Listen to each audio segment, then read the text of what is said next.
আওয়ামী লীগ ও তার দোসরদের অর্থ পাচার এবং দুর্নীতির ফাইলপত্র নষ্ট করতেই সচিবালয়ে আগুন দেয়া হয়েছে বলে মন্তব্য করেছেন বিএনপির সিনিয়র যুগ্ম মহাসচিব অ্যাডভোকেট রুহুল কবির রিজভী।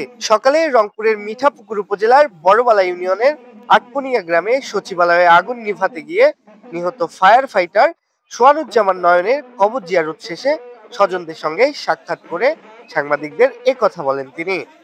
আজকে সাবেক প্রধানমন্ত্রী হাসিনার পুত্র সজীব ওয়াজেদ জয় এবং তাদের নামে মার্কিন যুক্তরাষ্ট্রে $350 বিলিয়ন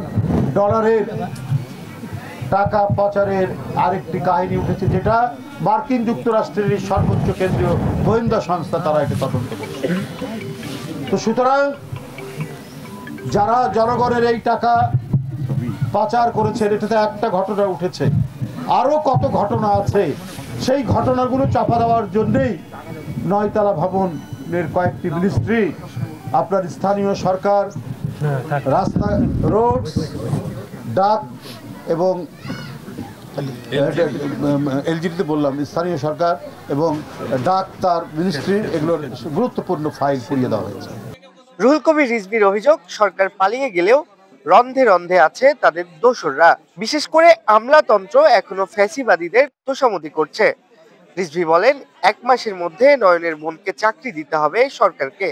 যদি না দেয়া হয় তাহলে বিএনপি সাধ্যমতো এই পরিবারের পাশে দাঁড়াবে বলে প্রতিশ্রুতি দেন তিনি।